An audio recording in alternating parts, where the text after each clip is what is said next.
Wave hot, won't you bring me?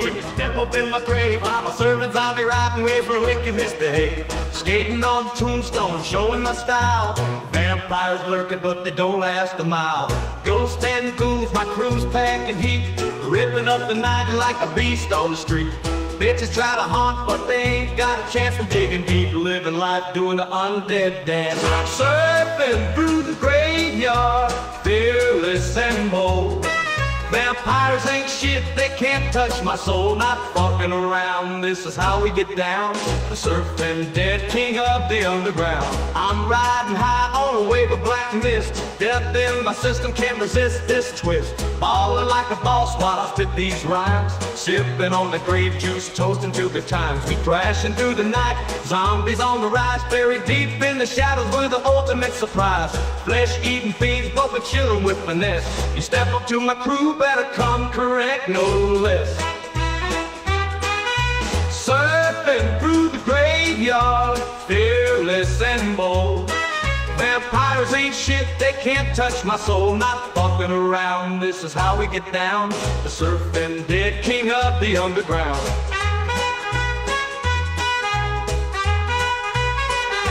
I'm riding high on a wave of black mist. Death in my system can't resist this twist. Ballin' like a boss while I spit these rhymes. Sipping on the grape juice, toasting to good times. We crashing through the night, zombies on the rise. Buried deep in the shadows, we're the ultimate surprise. Flesh-eating fiends, but we're chillin' with finesse. You step up to my crew, better come correct, no less. Surfing through the graveyard, fearless and bold. Vampires ain't shit, they can't touch my soul. Not fucking around, this is how we get down. The surfing dead king of the underground.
Smacking up faces, coming soon, motherfuckers. Oh, well, fuck you. Fuck me, oh no. With a drink in hand, you fucking drunk, you'll go straight to jail, you know you will. So give 'em hell, you fucker, you. Grab your tickets and pack your bags. Grab your things, no time to lag. The fuck you say, hey, hey, just don't be gay. 'Cause we don't play that shit.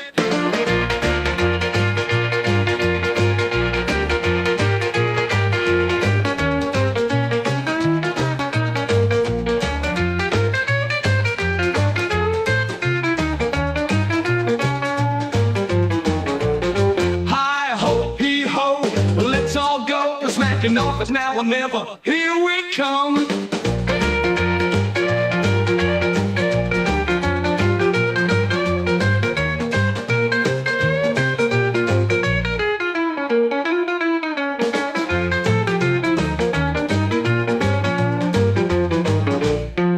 With a drink in hand, you're fucking drunk, you'll go straight to jail, you know you will. So give 'em hell, you fucker, you. Grab your tickets and pack your bags. Grab your things, no time to lag. The fuck you say, hey, hey, just don't be gay. 'Cause we don't play that shit. Hi-ho, hee-ho, let's all go. The smacking off is now or never. Here we come. Hi-ho, hee-ho, let's all go. To smacking off, it's now or never. Here we come.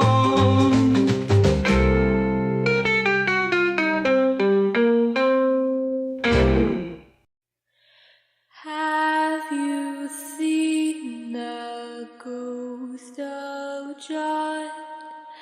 Long white bones with the skin all gone.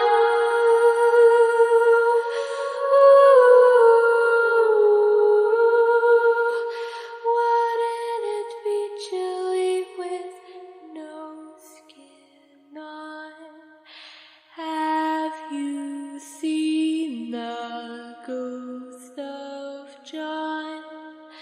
Long white bones with the rest all gone.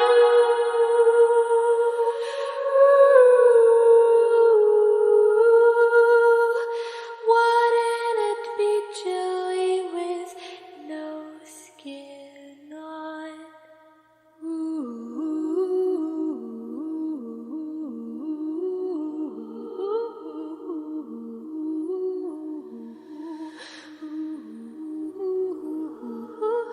John's not sad, he's had his day. Smile that's fixed in a rigid way.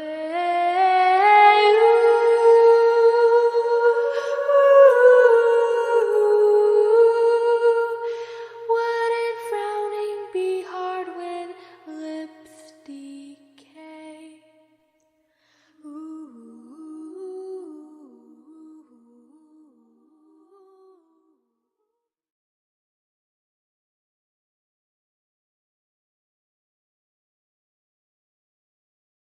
The way we played against Southern Cal and Ohio State, I think we walk out of there with a victory. Mario's capable of fucking it up somehow. We have to be on game day. You know what that's going to be like. No. You know, play. Damn you, Ed. So I like that graphic. I look like Dr. Demento. I like that. I like Dr. Yeah, you noticed that too, didn't you? You're a dead man walking toward the unemployment line. You ain't nothing but a punk bitch. Fuck you and every goddamn thing you stand for.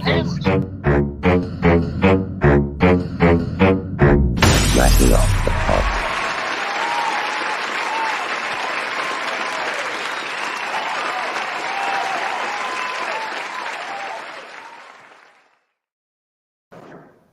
All right, everybody, welcome back to Smacking Off the podcast. What's up, Doug? What's going on?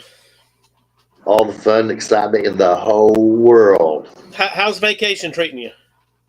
Oh, it's nice. I've been enjoying it. And we found a bunch of shark's teeth. It's all right. The ocean's been nice. beautiful. It's mellow. It's everything you want in a southern vacation. All right, let's So see. who else joined us? Let's bring everybody in. What's going on, guys? Hello. What's up, Nikki? And I think I heard Ed, Doug. Did we hear Ed? Ed. I thought we did. Ed. Ed. Yeah. Bruce. I hear Bruce. Yeah, I'm here. I'm here. Back from Maui. Nikki. I'm so sad for you, Bruce. I know it's coming back to 40 That's degree the weather. bitch about going to Hawaii. You have to leave eventually, right? Yeah. It was short but very, very nice. All right. I just Ed, want to Ed, give Oh, a shout hear out me. to Dave we Conrad. can't hear you, Ed. Okay. Say that again. Okay. All right, you're good. Hell yeah. Has he joined us tonight? Sean hasn't joined yet. Oh, okay. He's always fashionably late. Oh, yeah. He's a man of He's great got a lot on responsibility. his plate right now. Yes. Oh, yeah. But a shout Absolutely. out to Dave Conrad with their first comment saying Iowa sucks. Oh, was that in response to the fact that I asked back in the comments to come on and talk some Iowa, Minnesota? I don't know. He commented on my post in Roast and Toast, Oh, Go yeah. Big Red. And I told him to Oh. come on and talk, and that was his first comment. So Well, there you go. Well, he can speak through us. He can go to the Yeah. chat if he don't want to come on the show, and he can say that Iowa sucks. And you know what? There may be some truth to that. You know what I'm saying? I I've do got to think say, we need to go ahead. go ahead, Nikki. I just wanted to say that like manifesting and putting stuff out in the universe really works. My Giants just hired Coach Tony Vitello from the University of Tennessee. So they no longer have a baseball coach because I manifested this months ago. Good. Let everyone know. And it worked. That's what I believe. That's true. I believe one time in my life that I'd have a snuggle puppy, and they didn't give me lickums. And it really happened for me. Yeah. All right, Nikki, I'll need you to pick my Powerball numbers. Well, if I Yeah. could manifest that, we would have already won more Hey. than like $5. Nikki, So, do me a favor real quick. Yeah. Close your eyes and concentrate really hard and manifest Sean. Did you do it? I am. I'm Okay, putting it Sean? out there. Sean, are you there? I'm here. Hell yeah, Hey. Nikki. See, it works. It worked. It works every time. Yeah. That was special, It is. but not like Jerry's kids. So I just wanted to I say, don't know. Jerry's kids are pretty special too. the look on Maurice's face here. I mean, this was supposed to be a Jack Nicholson knockoff. Oh, But yeah, Maurice is making me laugh here. I think it's better than the Jack Nick. I don't know. This one is just it's perfection. it reeks It of really village people to me. The Village People. Yeah, just because it's just like a modern, like if they had a modern village people, he'd be like one of the characters in it, one of the archetypes. You know what I mean? He'd be the Jack Torrance of the Village People. Oh yeah, be special, but he could do it in Jack Nicholson fashion. I really like the idea of that since The Shining was such a great movie. I mean, it had Scatman Crothers in it. Anything that had Scatman Crothers in it, we're talking Oscar worthy. You know what I'm saying? Yeah, I agree. Twilight Zone, the movie, another one. Oh yeah, that was a great movie. Somebody really died in the filming of that movie.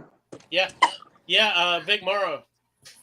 Yeah, Vic Morrow. He went down in a helicopter on location filming the first episode of the movie. The Vietnam segment of the first episode, and the helicopter crash they show is the actual helicopter crash. Yeah, I knew it. And they and his head was cut off by one of the rotors, and they say that if you slow that down enough, you can see it. I'll have to try that, Bob, and if I can find it, I mean, it's been long enough. We can just show it on the podcast next week, right?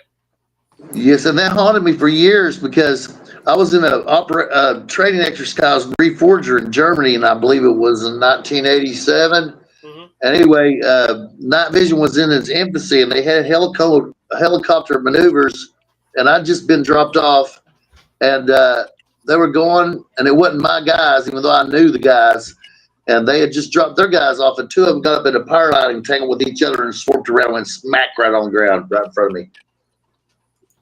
And then what they found out that the reason that they crashed is their clip-on night vision that they were forcing them to wear in Reforger 1987 didn't give them any peripheral vision. No, it The didn't. pilot. That is They're fucked very up. shallow. Yeah, so that was really interesting. And so that means I just barely avoided that mess, but I watched it happen. It was awful. Hey, I was glad it wasn't me. you have to get to this point of your life somehow, Bob. Oh, yeah. And It's that's special. how you do. You avoid death all those times. Those are definitely to avoid a bunch of shit so I can be able to smack it off the podcast. I knew it was something, guys. So we're going to make this a great show. Guys, we are talking about games of the week. We're talking about the Titanic matchups you want to see. We've got everybody here. We've got Sean. We've got Bruce. We've got Nikki. And we even have Ed. Yes, at edscribner@yahoo.com. And from the Smacking Off home office, we have Doug Phillips. And I'm excited, guys, to talk about some of these matchups. And love your picking games there, Bruce. Now, what inspired you with the BYU game?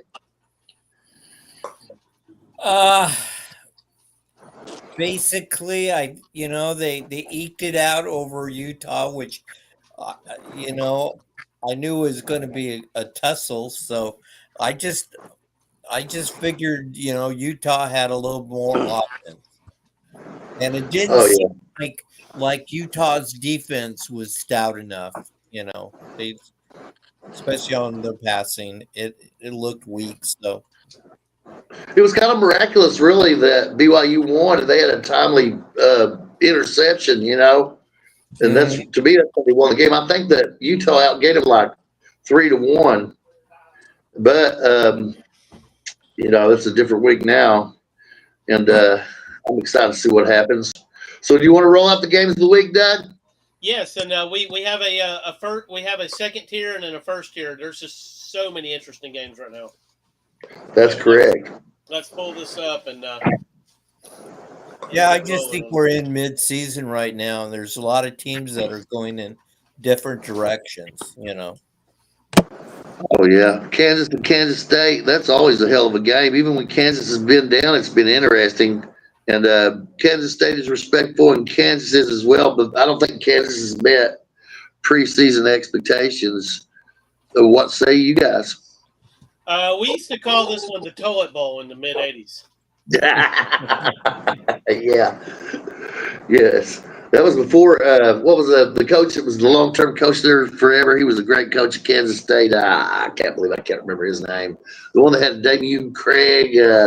But anyway, that's before they had a great coach at Kansas State. But, yes, that was an awful game. But these days it's been entertaining. And, Doug, the show's prediction that the Big 12 would be highly entertaining, whether or not it was relevant, I think is held true. Oh, absolutely. It's an interesting lineup of teams. And it's really hard to pin down. Picking who's going to win the Big 12 is not fun anymore, is it? Nah. If he was a bettor, it'd be for somebody of Sean's skills. If you were going to pick the Big 12 preseason, what do you think the odds you could do it, Sean? Not very well. It's quite challenging. I would have probably said Arizona or Arizona State, or Iowa State. And I definitely didn't have BYU leading the pack this part of the season. So crazy conference, crazy games, and it's been fun. I love it, and because it's completely unpredictable at times, and I think we like that. Whereas there's a couple other conferences that are a little bit more predictable, and that's not that fun. So, I agree with that. So kicking off the first, there's a college football article earlier this week where what's that? Go ahead, Nikki. I picked Tech actually being in the Big 12 championship game, I kind of was just picking it out of my kind of heart being with a lot of the players on Tech's team and that They they bought haven't a defense. they haven't clinched yet, have they? No, I mean they lost last week, But it definitely looks like they're on the path to pull this off. and I don't think they would have lost last week if they had Morton in as quarterback. Hammond just couldn't get it done. So There you go. Hey, what do we think about this Kansas State game, guys? I'm gonna make a Sunflower pick. showdown. I'm gonna pick. I'm gonna say Kansas is gonna win at home by 3. What about you? Yeah. What you got, Ed? What's that? Go ahead, Ed. If Ed's here, let me see. Ed. That was my fallback. Oh yeah, to make it comment. Who you got in Kansas State and Kansas State at Kansas? I got Kansas winning 34-30. This is a down year for Kansas State, but they'll come ready to play. They just don't get it done. There you go. Ed, what you got on it? Not Ed, but Bruce, what you got on it? Kansas State. I look at the same, but a little less scoring game than what Ed thinks. I think it's going to be in the mid-20s. Mid-20s. 20, Hell yeah.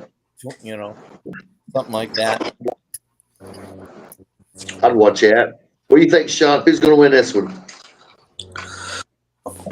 And it's a tough call. This game is surprisingly going to be on, it says TNT or HBO Max. That's a new one. I'd say Kansas gets it done by a field goal, something along the lines of 34-31, something like that. Hell yeah. Nikki, what you got on that? I'm kind of split with these teams since it's like a pretty big, they hate each other. I feel like Kansas State for some reason is going to do something out of the blue and win it. It might be by 1 point, but I do believe that K-State pulls it out some way. That's why we love rivalries, Nikki, because hope springs eternal. Yup, you just never know what's going to happen. Never know what's going to be happening. There could be all kinds of hate. Doug, what do you got on this situation? Yeah, I'm gonna have to side with Sean there. I feel like this is gonna be a field goal game, and I'll give it to the home team, the Jayhawks. The home team, baby. And I hate to run through that one so quick, but I find northwestern Nebraska is supremely interesting, right? And Northwestern's been like a little bit of a giant killer to the second tier of the Big Ten. So I'll kick this one off to you, Sean. You've got some Chicago roots. What's going on with Northwestern? You never know with these Wildcats. They,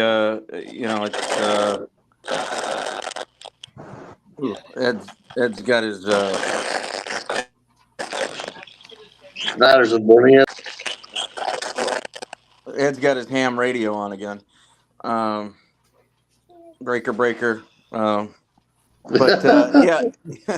yeah, Northwestern has surprised in some of these games. I didn't think they'd be as competitive as they are, and especially, they caused the direct demise of one James Franklin going into State College and beating Penn State. They're more than capable of going into Nebraska and winning the game. But that said, I don't think they're going to do it. I think Nebraska will be ready for them because of that. Nebraska's a 7.5 point favorite at home there in Lincoln. And yeah, I'll take the Huskers, say something like 24 to 16, something like that. It just feels like kind of a grinder of a game. Damn it, Jim. I like it. What about you, Ed? What are you thinking on Northwestern and Nebraska? This game's at Nebraska, right? Yes. Yeah, Nebraska. Their last game was that debacle in Minnesota, wasn't it? Yes, it was. Yeah, I think they rebound, but Northwestern is proving to be a respectable team. And yeah, 24-20 Nebraska, but close and could go either way. No, now I don't have illusions, guys, that I think that either one of these teams is going to the CFP. But technically, whoever wins this game is still alive for that in the Big Ten, and they, which I find interesting. No, So, I missed it. what's that? Kicker missed the field goal. Good. He missed it. He shanked it. Fire him. So, who do you think's going to win this game, Nikki? I'm going with Nebraska. I don't think they're the greatest, but they've somehow found ways to win games. I like Northwestern. I love that they got Franklin fired. I think that's awesome. So I think because of that, they gave everything they had, and I think they're going to go into Nebraska and Timu McCombs is going to do something to get them the win. But I don't think it's going to be a high scoring game. I think it'll be more of a maybe like 27-21, 27-24, something along those lines. He'll find some random way and he'll then do his nice little Timu McCombs jump or something. I don't know. What's that? This has all the trappings of being a great, when we used to have the division, a great, grindy Big Ten West game. Yeah, it does. A lot of punting in this one. A lot of punting. I can see that. If I you like think they have punters, good punters, don't they? I mean, from what I've seen from both teams. they do. They have They good, very good. do. They have to. So I think that, I mean, that's something exciting for us to see, you know, the punters a lot. We don't get to see that often with the teachers we watch. So it's pretty exciting to see. And it's good for those punters, because then they get a chance for those NFL teams to maybe want to take them. Little We might showcase. actually see one of those. The punt returners everywhere right now. As a punt returner, I feel like any time that I can touch the football, no matter how physically violent it becomes, is an opportunity to score, right? So if you're the Northwestern guy that may get the football in that situation, if you don't get smeared, you may have a chance to take it to the house. So just all those opportunities to take it to the house, guys. You know what though? Taking it to the house is really like, if you're a punt returner, it's like catching muskie. I don't know if any of y'all ever muskie fished, but you can probably cast 1,000 times and catch one muskie, right? And that's what it's like being a punt returner. Well, so tomorrow, right, somebody from Nebraska and Northwestern is going to run one back, and I'm going to say it's Northwestern. They continue their lucky streak, and they're going to win 24-21. What you got, Bruce? I don't think it's luck with them, Bob. I think they're creeping up. They're going to surprise some people. You just don't walk into Penn State and upset them in their home and just think it's one and done. So I think they're on the right path. I think they played a good game, and I would give the edge, albeit it's going to be close, but I give the edge to Northwestern, and it's going to be by 6, I think. So I would say probably 29-17. Nice. Doug, what do you have on this Titanic matchup? Give me Northwestern 28-24. I think. Ow! I don't know. I feel like Nebraska's sinking back into their old ways. They got the bowl monkey off their back last year, but I don't know. I mean, it was bad optics definitely against Minnesota, a game that they really should have been competitive in. Oh, I like that. That was good for our theme this time of year, right? Whatever was going on right then, I enjoyed that. Unfortunately, with my PTSD, my AK would be locked and loaded now, and I'd be creeping around trying to find out what's happening outside. So, on that note, we should go to Michigan at Michigan State, and I know this is a matchup of great importance for you. What do you say here? Well, it is a rivalry game. We haven't looked good on the road. We did beat Nebraska, who is a slightly above average team. I think Michigan State shows up, but I think we get them 27-17. Damn it, Jim! Ow. Sean, what do you think about this matchup? This is definitely a rivalry game. The Paul Bunyan Trophy will be on the line, though. Rivalry in name only. Michigan leads the series 74 wins to 38 losses. So Oh, not that close as far as the series is concerned. Big Ten Saturday night on NBC, by the way, Yep. 7:30 Eastern kickoff. damn it! Wolverines are, per the men in the desert, laying 14.5, and I'm prone to take them. I've watched Michigan State. They are very much fugazi. They are not real. They are fake. They are frauds. And I like the Wolverines to body them in this one, getting back to their physical style of play. I like the Wolverines 28-7. Nice, Nikki. What you got on this? I'm just gonna be a complete bitch and say, you know what? Good luck, Michigan, but Michigan State just finds a way because you know why? Why not? Why not let the underdog just come in and have some fun? And they're home. They're home too. So Mm.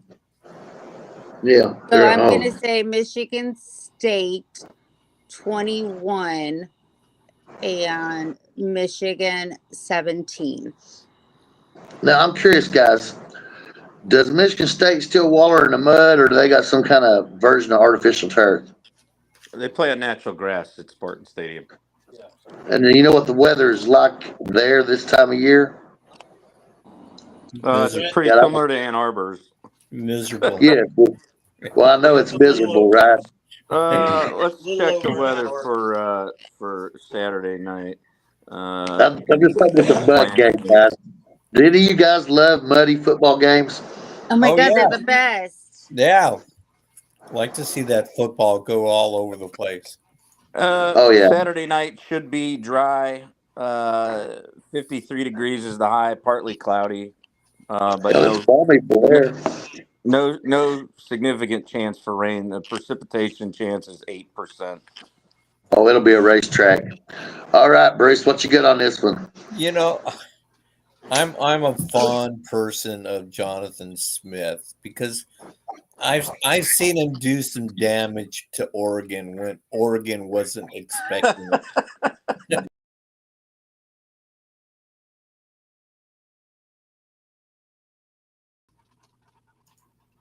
Pissed my punch bowl, a couple of times, and he brings his teams to play. And if he has halfway decent talent, he's going to drag it out of them. So, but Michigan has too much talent, and after seeing what they can do to you last week, although we really screwed ourselves, I just think.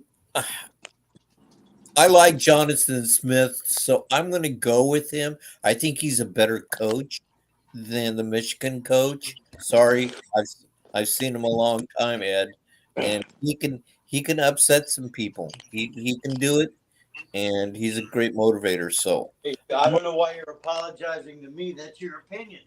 yeah, And it'll either be right or wrong. yeah. Albeit, I think it will be close, and it will be an upset. Say 21-17 or 21-20, Here are the teams that Michigan State has beaten this year: Western Michigan, Boston College, and Youngstown State. They have not Those won are a some game badass since teams. they have not won a game since beating Youngstown State on September 13th. okay, Yeah, so let's add Michigan to the list, Sean. I mean, I'm all for as this much shot. as You as know? much as I would love that, because that Well, was you can say the same thing about when Alabama played Appalachian State. So you know, shit Alabama? I don't remember Appalachian ever playing State, Appalachian State. I was gonna say you've lost me on that one, Bruce. I think you Well, mean Michigan. or He made or Michigan. whoever Yeah. Appalachian State beat that time when they shouldn't have. That was You know. that was Michigan in 07, and Yeah. I For don't us, think it's I don't Louisiana think Monroe there, buddy. Sorry, sorry, and I sorry, don't Doug. think Michigan read the report when they scheduled that game, which at the time Appalachian State was still down in FCS, and I think they were back-to-back FCS champions. I'm sure the AD or the assistant AD just said, Appalachian State FCS, they're out of Boone, North Carolina. They'll come up. We'll pay them to get their butt kicked, and they didn't realize what they had ordered for a non-conference match. That's all I'm saying. Shit You know, happens, and shit can with happen, but Michigan State hasn't won. realistically, yeah, I Michigan don't. State hasn't won a Big Ten game yet this year, and I don't think they do it Saturday night. Yeah, that's what I'm saying. I'll still hang out on the limb. There you go. So I'm gonna say make my pick, and I'm gonna say that Michigan is gonna crush a bad Michigan State team utterly to the tune of 34-10. What are you thinking, Doug? I think this game could go either way. I think that Michigan State probably wants this game more than Michigan does. But give me Michigan 21-20. Oh, that'll be fun. It'll at least be entertaining, he says. All right, guys, we're coming to another Titanic rivalry. And I don't know. My personal feeling is if you can outgame Florida by almost 3-1 and still lose a football game, I really don't know what to say about you. But Tennessee is at Kentucky. What do you think, Nikki? I hate to say this, and I'm so sorry. Because I know if Kentucky wins it, Stoop will probably get like a 20-year extension.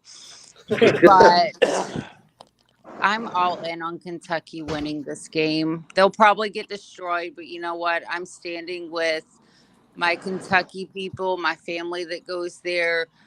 My baby girl has been freshman at Kentucky, just wants to see a good win. And I really want it to be this one. And I'm not going to ever pick Tennessee. So, go Big Blue. Oh yeah, I see that's an unbiased, non-partisan thing there. That's why with Nikki there. Because of her ability to be so even-handed in this. What you got on this thing, Bruce? Well, Bob, I know you. About Tennessee at Kentucky. Yeah. As much as I would love to see Jen have another rough week, and I know she would be pissed off to the match, but I'll have to give it to Tennessee, and All right. by a wide score of 38-14. 38-14. Hell yeah, and I can hear the spiders creeping around at the top of ditching dudes. What are you thinking on this, Ed? I got Tennessee close. I'm not sold on Tennessee, but Kentucky shows up, plays hard. I got Tennessee 26-20.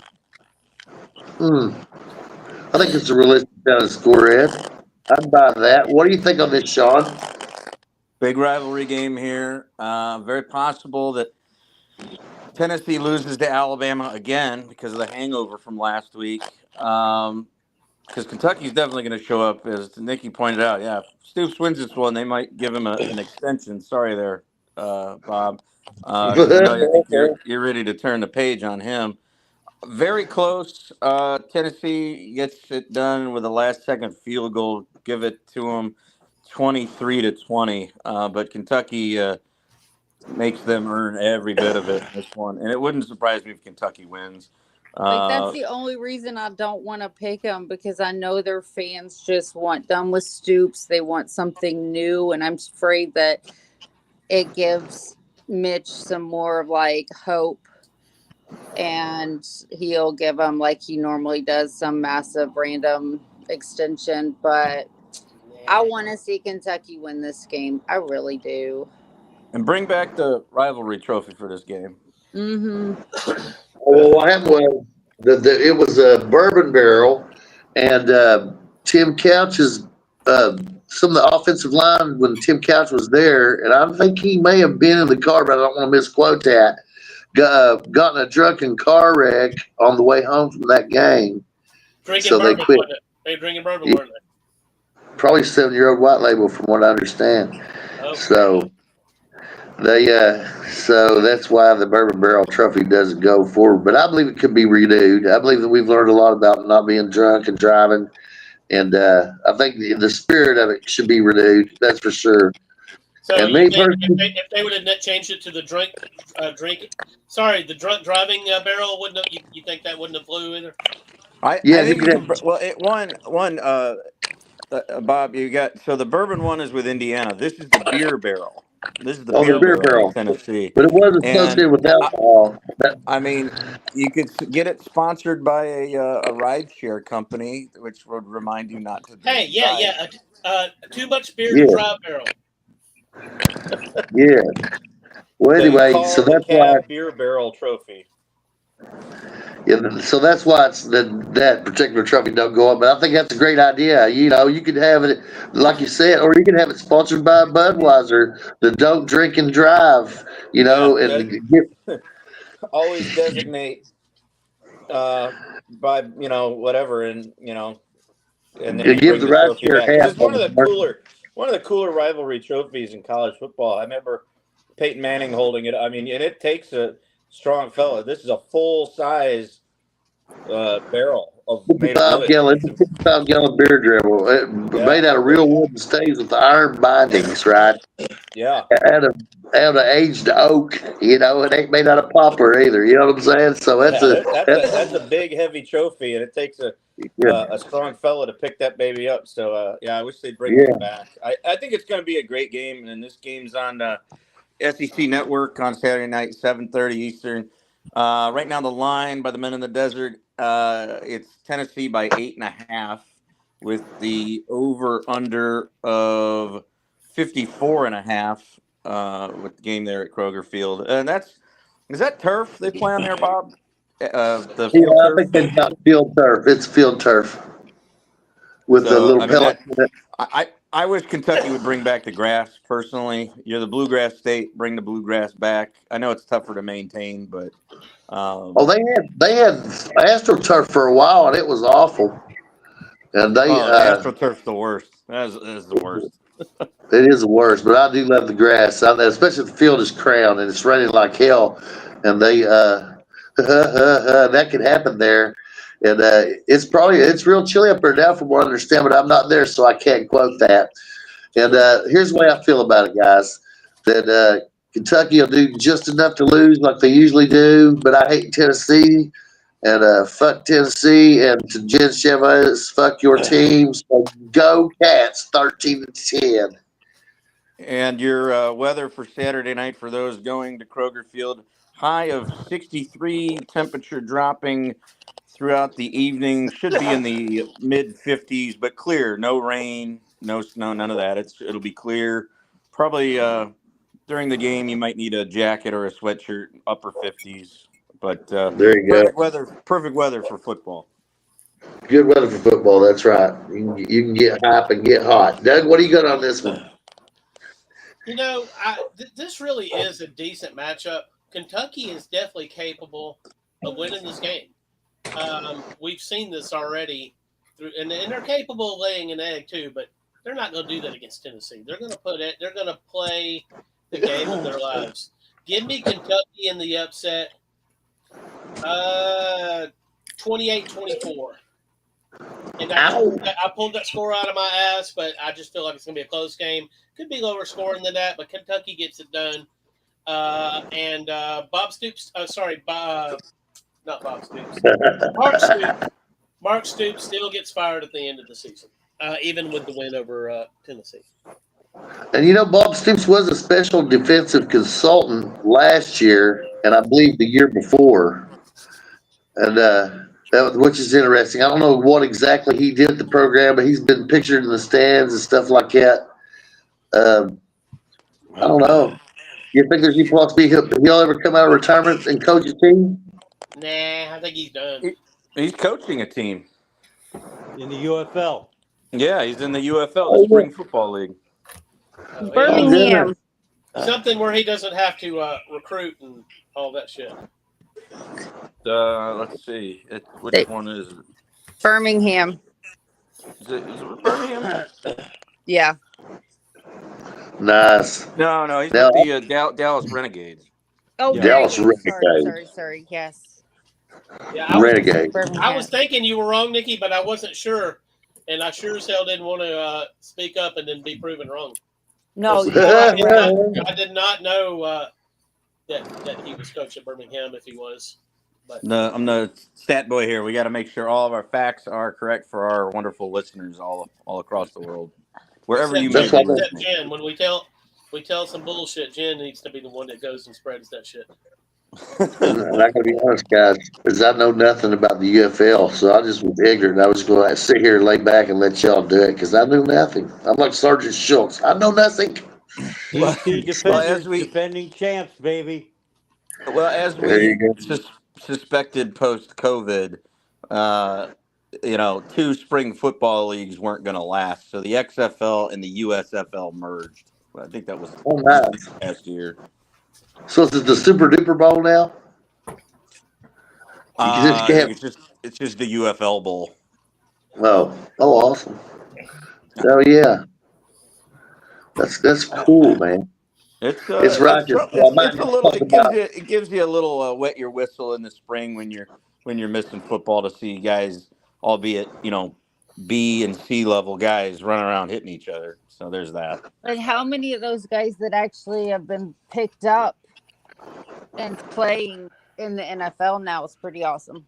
Yeah. It gives them a chance to showcase their skills, maybe get a second chance to get to the league, the big league. Does any of them have the money? Turpin was. Does any of them have the money to do like a Herschel Walker kind of signing? The UFL right now, no. That they have not the buying power that the NFL does. In fact, I would put them on par with the CFL, and I think the CFL probably has more money than the UFL. Yeah, and the UFL is still in business because they're not doing stuff like the USFL did in the 80s.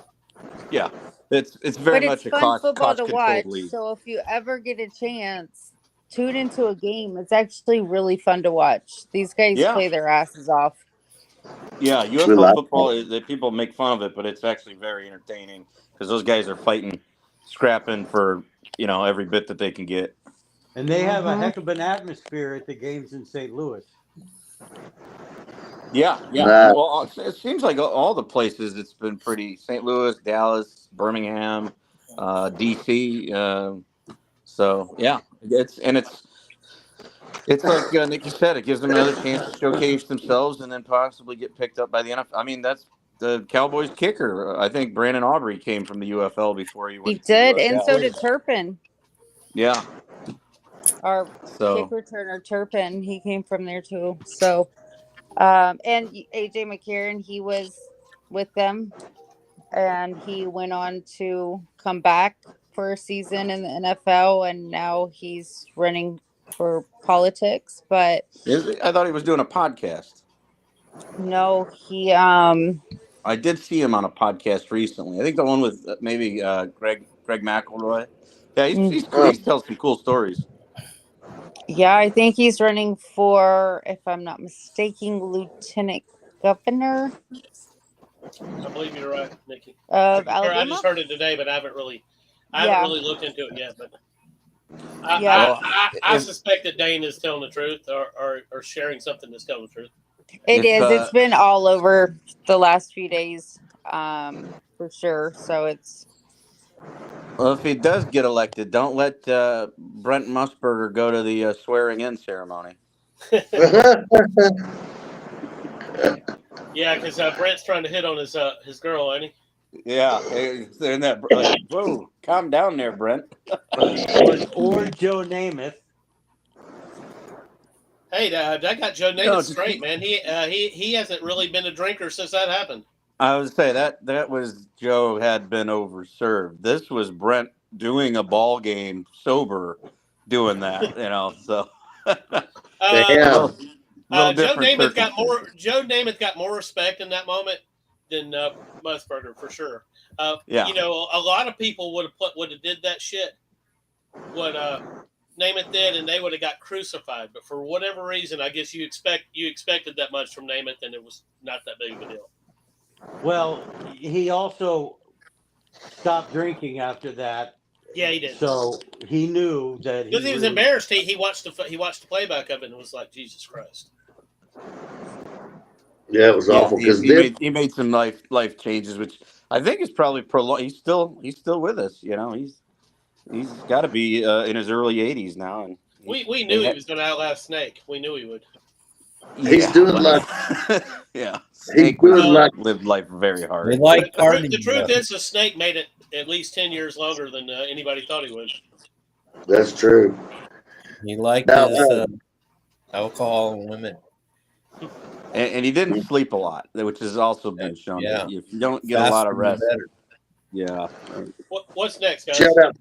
Yeah, that's right. Shout out to Alan Smith who just commented, "What's up?" So we move on, just like Bill Belichick would say, on to Arizona State, on to Tempe, Houston at Arizona State.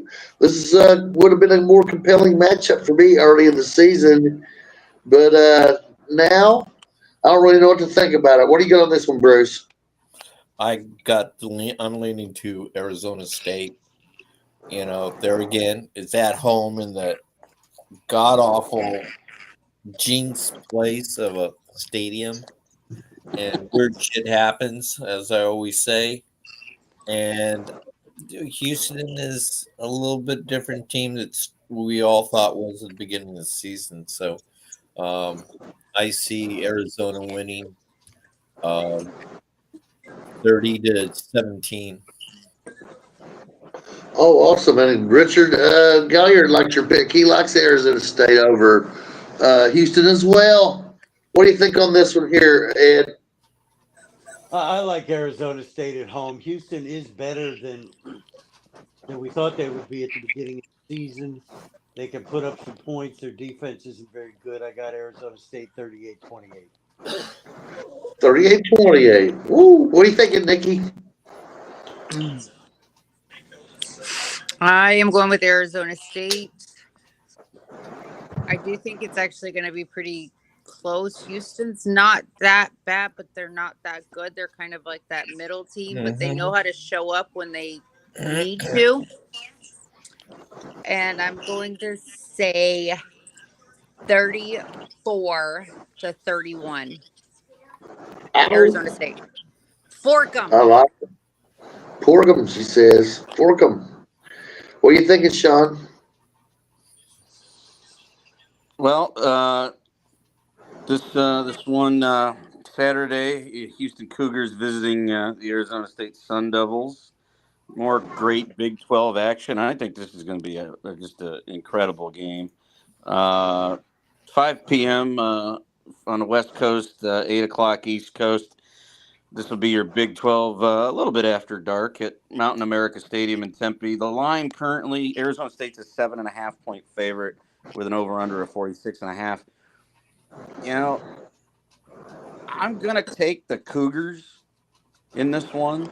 I think Arizona State has a letdown after the just exciting, thrilling last-second Hail Mary win that they deflected against Tech last week. And I think Willie Fritz really has Houston, that team, believing. They're 6-1. Give me the upset. Give me the Cougars 30-28, knocking off the Sun Devils. I love what Willie Fritz is doing for them. It's going to be tough. That stadium is, as Bruce alluded to, is a very tough place to get a win in. But I just feel like he can get that team into the right headspace to pull off the upset. Nice. One of our fans commented that Sam is back. But I love upsets too, Sean. So I'm picking with you. I'm going to go Houston over Arizona State, 41-40. What are you thinking, Doug? You know what? I think this game could go either way too. I definitely could see Houston winning this game. But I'm going to go with the home team here. Give me Arizona State 24-20. But this game is going down to the wire. And if you're an Arizona State fan, you're going to be on the edge of your seat and praying for a miracle because Houston's going to be right on your ass the whole time. Right on their ass. Ow. Well, What's that? to Dr. Balls' point, there was an article earlier this week. I forget which writer wrote it in The Athletic, but it was, fans of pro sports love to see the best team win. They like dynasties. We're the exact opposite. We love chaos, we love carnage, and we love upsets. We always love when their bowl of Cheerios, someone takes a leak in it. And that's what we hope every week to week. And this year is starting. It's not all the way there, but it's starting to feel a little like 2007. Is anybody else kind of feeling that vibe? I know we got Ohio State stuck there at 1, so we haven't quite gotten there yet. We need them to get upset. But you're looking across this top 20. There's teams with 1 and 2 losses all over. There's only one thing that can happen better than 2007, though, Sean. What we could have happen is have one of these teams that out of left field that nobody expects to win it all. That would Yeah, that would be unique. Because in 2007 we still ended up with LSU and who was it? LSU and Ohio State. Ohio State, yeah, but that's just because West Virginia pissed down their pants at home to Pitt. I think a 3 or 4 win Pitt team beat them 13-9. Otherwise, West Virginia's in the national championship game. Yep. That was bizarre. I think we just like chaos on the fact of how it messes up the polls. Watching these teams go from being ranked to being dropped completely out to back into being ranked. Every week we are seeing something completely different. We want chaos. We want it messed up. We want it to come to the end where honestly we have no clue who's going to make the playoffs. Yeah, I think that's what we don't want. Well, we know it's selection Sunday after conference championship Saturday. And you go, well, we already know that of the 12 spots, 10 of them are going to be these teams. We want some intrigue, some subterfuge. We're going, is it going to be this guy? We don't want predictability. We don't want predictability, exactly. We don't. And we kind of had that this year. I love it to see when the big boys get chopped down. Makes my weekend. I mean, we kind of seen it this year. Think about it. We're all sitting there. Oh, is it going to be SMU, Indiana, or Arizona State? Are they going to throw Bama in there just because they're Bama, or is it going to be this one? We kind of seen a little bit of it, but I do feel this year there's that chance where we are going to question more than one team who's getting in and why. Yes. Yep.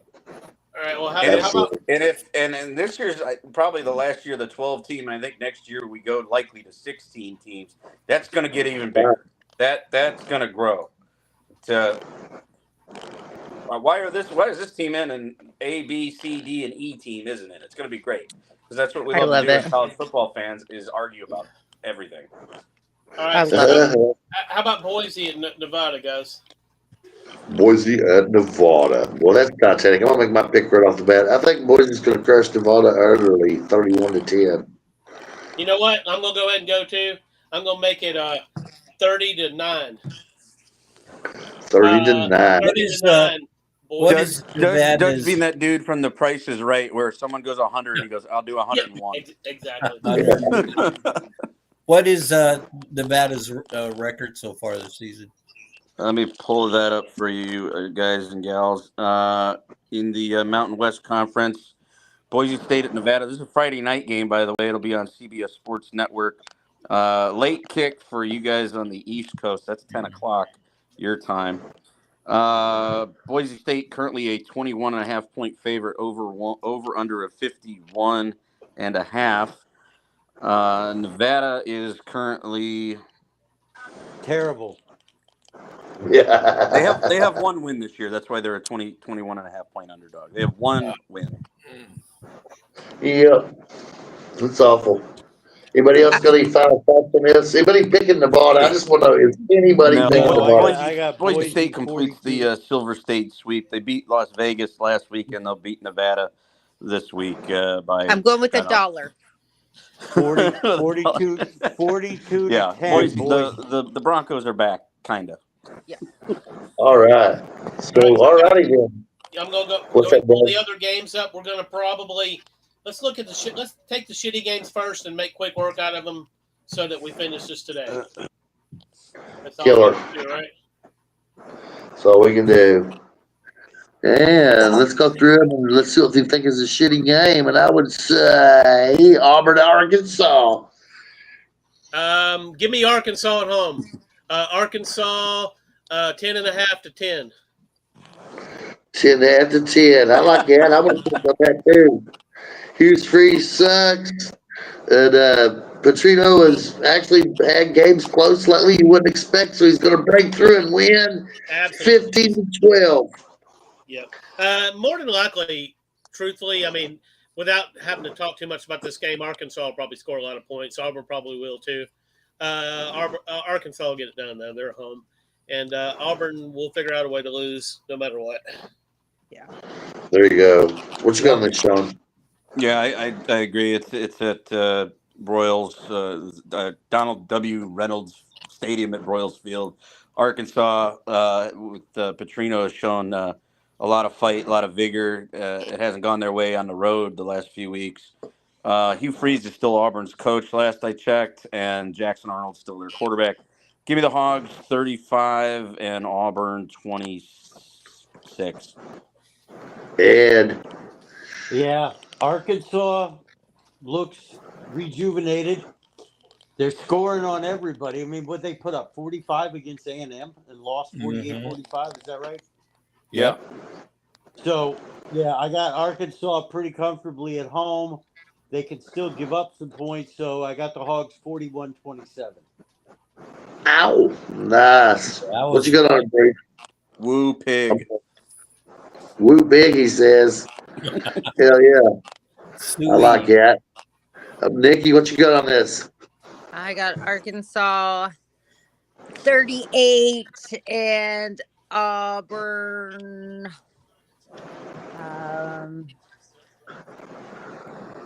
14. Nice. And Breeze gets the can before the game is even over. See, that's not what I'm hearing come out from the Plains. They've given him a vote. The big wig donors have given him a vote of confidence that he's sticking around. Isn't that a death in the? Isn't that a nail But in the coffin there? I'm the opposite. I'm hearing if he loses to Arkansas, it's his last game. Yeah.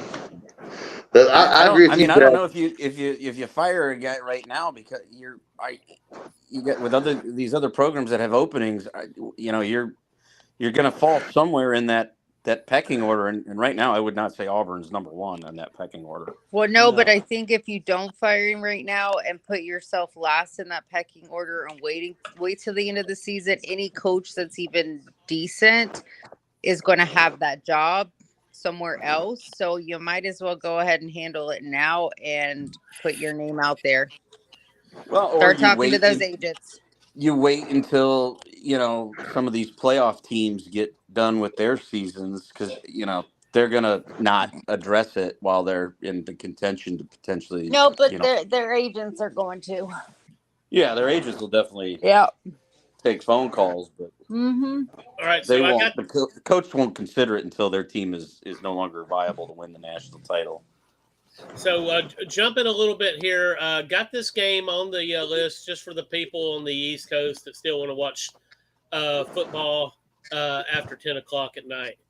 And that's Primetime is headed over to face the Utah Utes.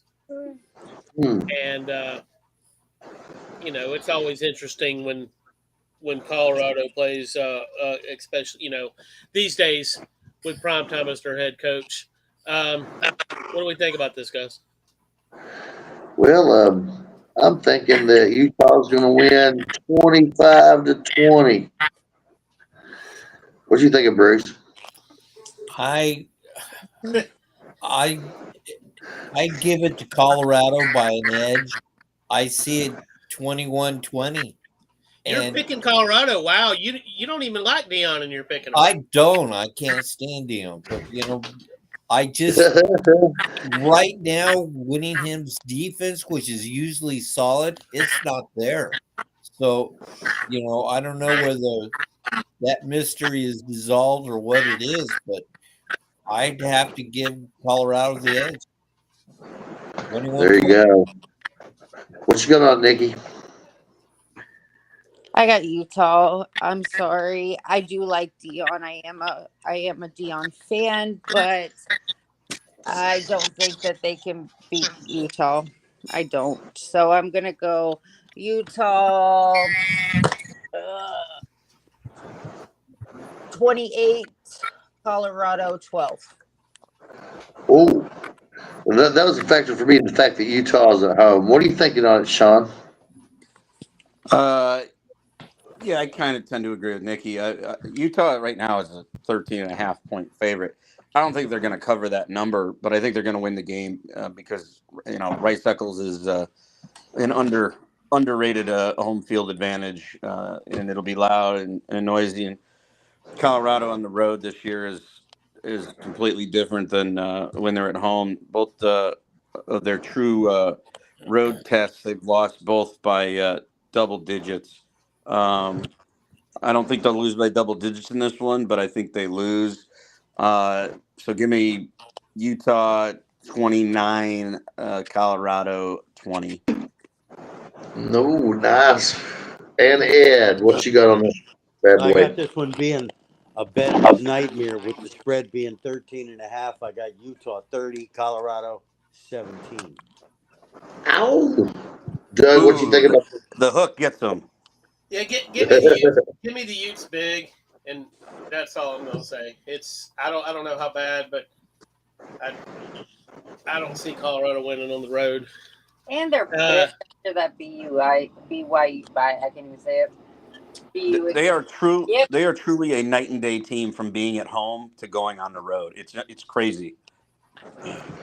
Yes, I agree with that. So let's talk about another second game of the week. How about South Florida at Memphis? You took the words right out of my mouth, Bob. That's what I was fixing to propose.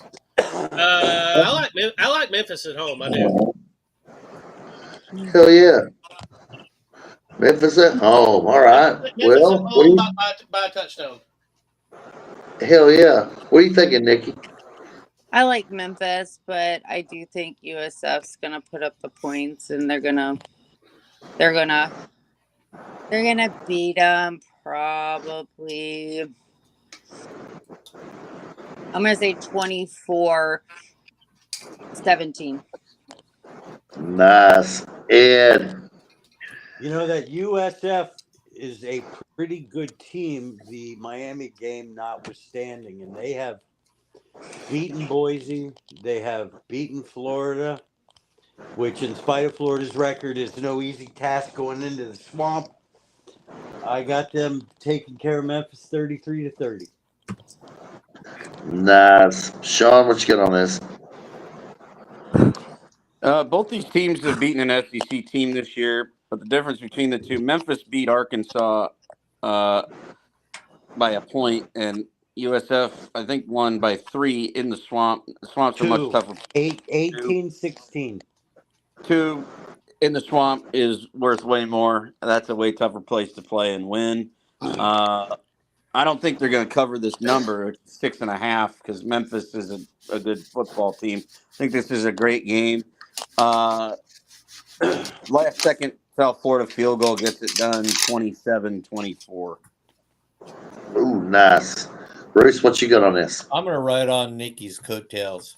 I think she's got it, and I pick South Florida to beat Memphis. And I got the Bulls to beat Memphis too, guys. I think they got to do it. They got to keep their place in the world, or else if Memphis wins, it's a shakeup in that conference too. So Memphis has, got to win, y'all. They got to win because they just lost to fucking UAB. yes. This is the only way they can have self-respect again is to win this game. That's why I had to go with them. It's good news and bad news for South Florida in this game. They're going to win this game, but after they shower and clean up, unfortunately, someone will have stolen their bus. So sorry about that. No, it's okay because the National Guard's there. They're going to be Someone's going to need to protecting give the South Florida team a ride to the airport. I like that. Yeah. Now, have y'all been more involved in a sporting contest where they try to shake your bus and tip it over? Like, I was in high school. We played Louisville Bell. They were rocking the school bus back and forth, and the band bus and the team bus and all that. It's like they was going to flip them over in the parking lot, man. It was an unnerving moment. And I think it's going to be like that at Syracuse versus Georgia Tech. Yep. What are you thinking of this, Doug? Man, I got to go with Tech. I mean, Tech is undefeated. They can really shake some shit up. I mean, Georgia Tech is a power conference team, but who expected Georgia Tech to be undefeated at this point? And I think if you look at their schedule, it's clear. We talked about it in the ACC preview. We said if they got by whoever it was in week whoever 3, it was, they got by them, didn't they? They got by them, and then we said, man, they don't really have anybody the rest of the way with no Miami, no Clemson. Florida State. This might be their toughest test remaining, and it's at home. Other than not counting the non-conference game with Georgia, which doesn't matter in the ACC race. So Well, I mean, I want to make it sound tough, but give me Georgia Tech by 20 at home. Hell yeah. I like that pick. Doug's got them covering. I do. I'm getting excited. There's something about Georgia Tech. I don't know. I always kind of have pulled for Georgia Tech. I'm a Bama fan, but I kind of love it when I see them doing anything. Yeah. Ditto that. There's something cool about it. Yeah. Hell yeah. What's good on this one, Bruce? I like Georgia Tech. I've always, even as a kid, I like Georgia Tech. Randall Rex, Georgia Tech. So It could be that car, man. It could be that car, Bruce. Yeah. I would like to have that car. You like that, the Rambler? Yeah. I mean, the problem is I wouldn't have anywhere to keep it. You would need a fucking garage, a glass garage. You'd have to rub that motherfucker with a diaper every day. And There's something about that. The Ramblers were we got to talk about this. Family vehicles, and they used to have those push button transmission, things. It was cool. I liked them. Oh, what about the seat that folded all the way down so the whole inside the car was like a bed? But it goes deeper than that. How about the Rambler Rebel with a 390 and a 4-speed, right? And the red, white, and blue paint job. You ever seen that before, Doug? Anyway, the Rebel Rambler SC was the first true muscle car made by American Motors Corporation. Right. And they're worth a fortune today compared to most other American Motors projects. So 83, something like that they bought from Chevy in it. No, they had their own 390 in it that made. Is that what it was? Yeah, and then the next year was a 401 when they went to the AMX with the same shit. But, let's think about the car school. So we're going to go I'm going to say Georgia Tech is going to crush Syracuse utterly on national television. And, at least on ESPN. And it's probably going to be like 35-20. Is that everybody on this one? No, Nikki. So No, Nikki and myself have to go. I actually think I think Georgia Tech wins, but there's always that one time that Syracuse plays someone that is either undefeated or close to being undefeated, has a chance, and for some reason they randomly show up. So Typically that's at the Carrier Dome, though. But yeah, I don't think that they have enough to show up against Georgia Tech, but I think that they show up for a little bit. but I do think Georgia Tech wins this game 34 to I'm gonna give Syracuse 21. All right. What do you think, So Sean? I'm digging the sentiments of you and Doug and Brew. I love the old Ramblin' Wreck from Georgia Tech, and even more special, the game is at Bobby Dodd Stadium on the flats, in that great old classic stadium, which been playing college football games there. I think they're one of the oldest, and still continuous without, minus the COVID year, obviously, but. They're laying 16.5 by the Men in the Desert. The weather Saturday, this will be right after game day starts. High is 72. That's going to be throwing Syracuse, which is coming from upstate New York, a little bit of a wrench. Plus, they're going to have to chase Haynes King around all day, who's been spectacular for the Yellow Jackets. I think Georgia Tech covers. They cover easy. Give me the Yellow Jackets 40-17, and the Yellow Jacket faithful get out of there early, head over to the varsity and get a burger and a milkshake. There you go. What's so that, Nikki? Oh, I well, said in diarrhea. Is that you, Ed? Yeah. yeah. So Syracuse can't stop anybody except Clemson. Okay, so and they are a very young team. We talked about it early in the season where they just didn't have a whole lot coming back. Haynes King is a sleeper Heisman candidate. I don't think he'll win it, but he's got a chance to get invited to New York, and they roll 44-17. Nice. Yep, I agree with you, Ed. I think Haynes isn't getting enough pub. He's really, without him, they wouldn't be 7-0. He's playing his tail off. Now he's got to He's stay healthy. 100% healthy. They might be 4-3. Yeah, he's got to stay healthy though. That's what killed him last year. Yeah, but right, he guys, is right now 100% healthy, they said.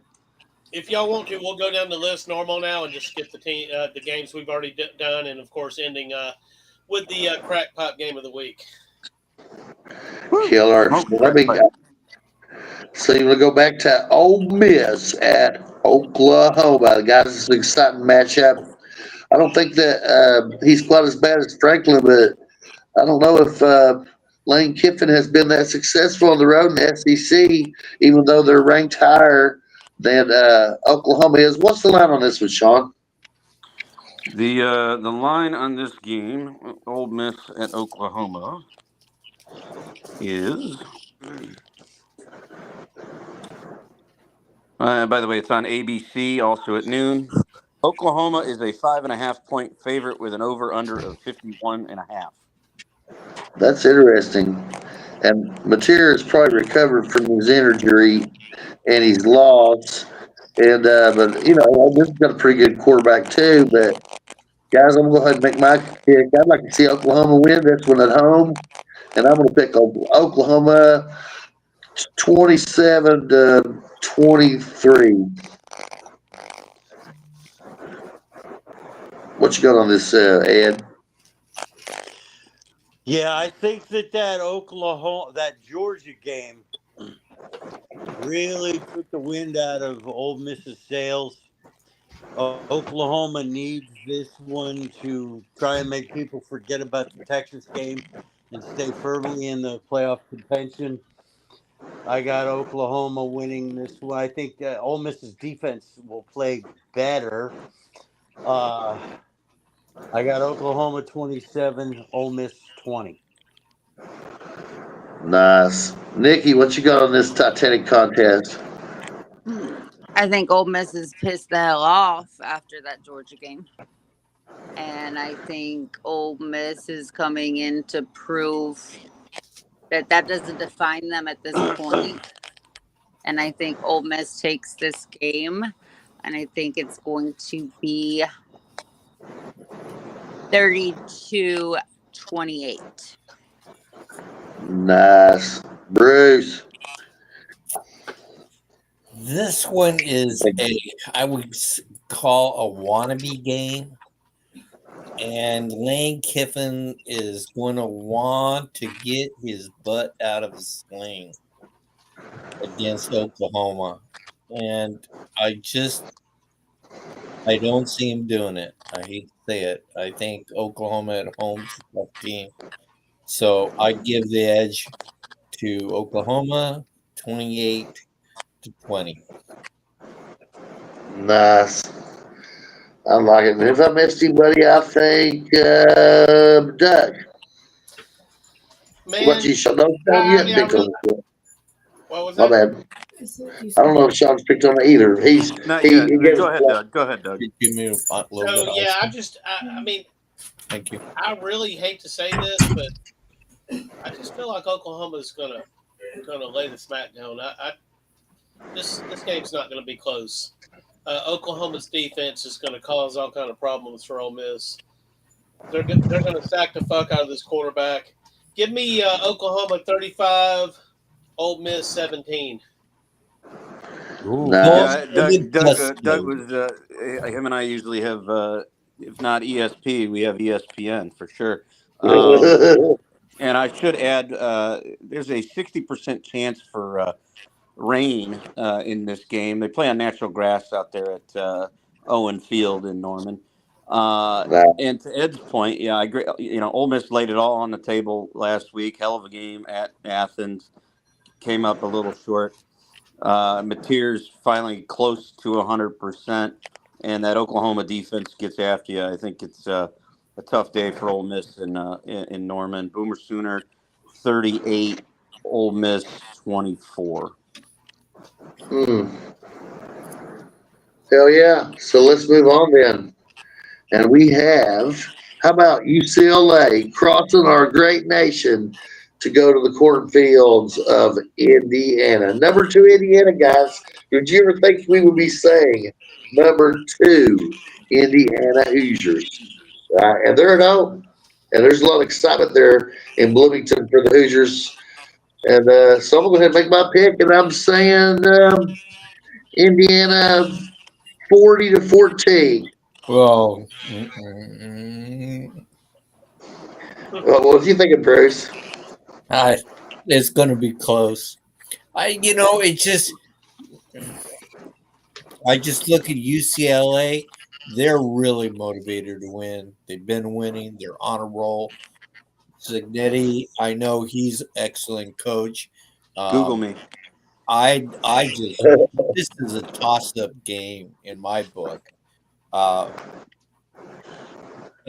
Albeit Indiana has the edge for being at home, and I see it 30-28 Indiana. But UCLA can win. I know, they're playing really well. They have improved drastically since they've changed their leadership. I'd have to agree with that. Night and day. It's they're going in and they're winning and they're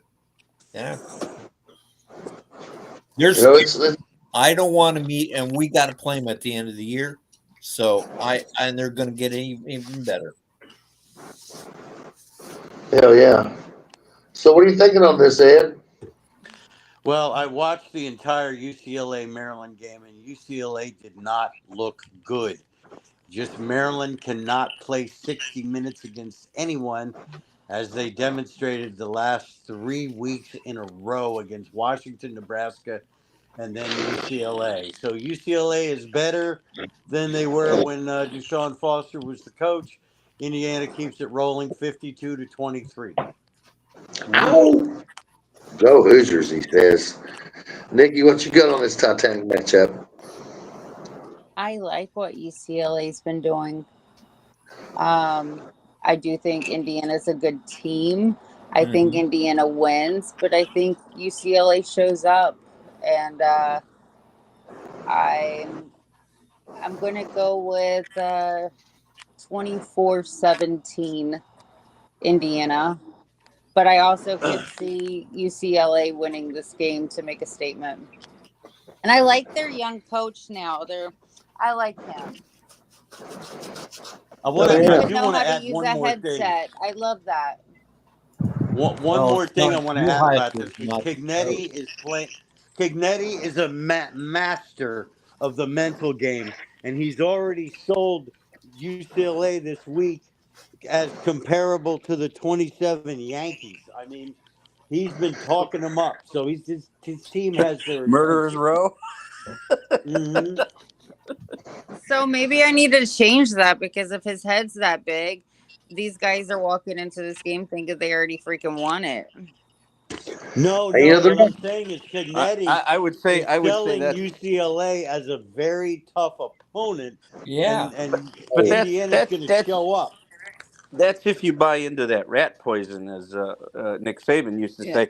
But if you look at what the men in the desert have put out right now, excuse me, UCLA is a 25.5 point dog going to Bloomington. And the over under is 52.5. And So under they're Shatmo, with the continuity that Indiana has, I could easily see that spread. I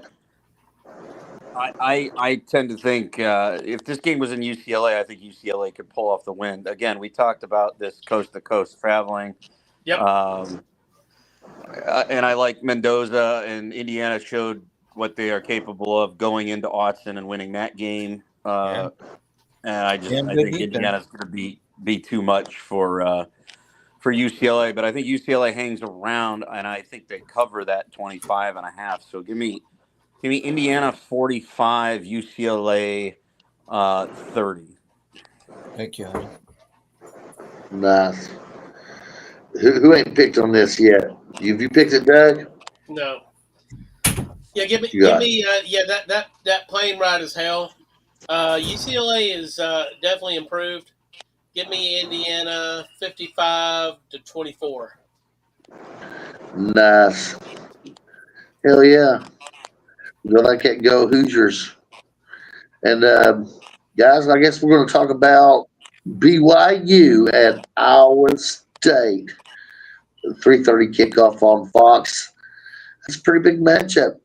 Will the Mormons win this one? What are you thinking, Bruce? BYU. He likes BYU. 30 to 20. 30-20. And what are you thinking, Sean? I think BYU is ripe for an upset here with Matt Campbell and Iowa State. Going to Ames after the big win over Utah in the Holy War last week. Sleepy little trip that I think they might take in Iowa State lightly. Iowa State is a 2.5 point favorite. I think they grind the game out and they end up getting it done 24-20. Give me Matt Campbell's Cyclones in the upset. Nice. What you got on, Ed? Yeah, so Iowa State is a little bit down this year compared to last year. They haven't lived up to expectations. But BYU has had two very, very close calls. Iowa State's going to be ready for them. Iowa State 31-20. Nice. Nikki, what you got on it? I got Iowa State, and I think it's going to be